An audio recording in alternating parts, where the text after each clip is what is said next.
want to share this testimony with y'all real quick. I don't know if y'all can see me or hear me well. I hope you can, but I'm traveling down this road. This is US Highway 54, right? And this road for me is significant. It brings back so many memories for me. And it gave me a testimony where I really had to just thank God and really shed some tears of gratitude. 7 years ago, me and my cousin, we traveled this very road from California, LA to Chicago. It was my very first time out of California besides Vegas. And it was an honor for me to be on this trip with my cousin, that she offered me to go, because I was excited, man, to be on the road. And this was before I was even a truck driver. And it was just cool to be out and about, you know. We ended up getting pulled over like 3 or 4 times this night. We were scared. In the country, 2 black people, California license plate. I ended up getting a speeding ticket. She ended up getting let off with a warning. But that whole night, we was just like, man, oh, we can't get pulled over no more, because what if they take us to the woods or something like that? We ended up sleeping at a gas station. It was an experience. But the testimony comes in where I was in my life at that time. Though that was a joyous moment of that year, I was battling severe depression. I was battling grief because I had just lost my grandmother and my godmother within a year. 2015, 2016, and 2017 were 3 of the hardest years of my life. I almost gave up. Y'all. I'm just going to be transparent. But by the grace of God, I'm here today to share this with y'all. And to be here at 27 years old now, coming down this same highway, right?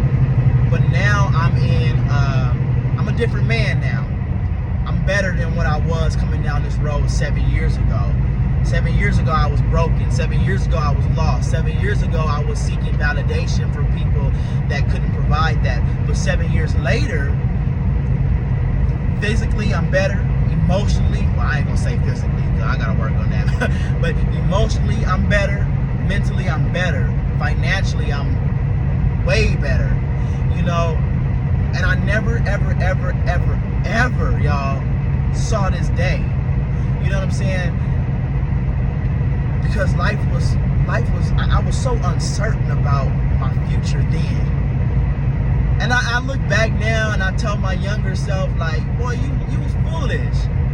You was foolish just to think that as a 20-year-old, that this was the end for you. As a 20-year-old, that you were not going to be greater, that you were not going to be better.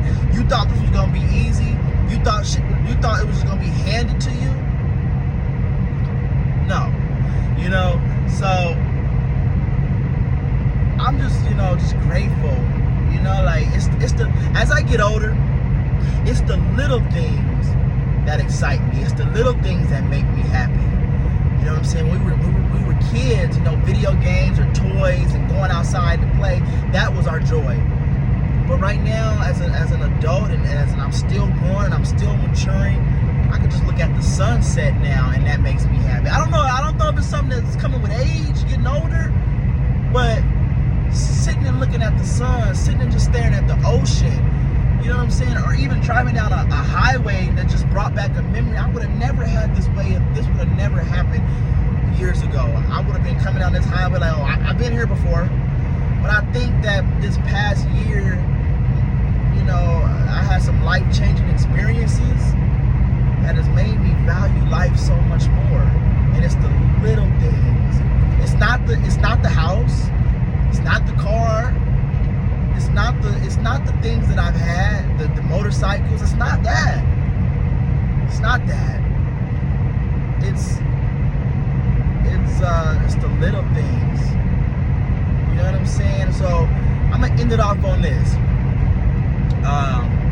If you waking up today and the first words that come out your mouth is a complaint, you better shut something up, because there's somebody in this world that got it way worse than you do, and that would kill to have the things that you have, even if you feel that you have nothing. The little things that you have is something to somebody, right? And somebody wants it. Somebody wishes they could have something. That little 1-bedroom apartment, roaches or not, there's somebody on the street that wish they could have a roof over their head and a warm meal every single day.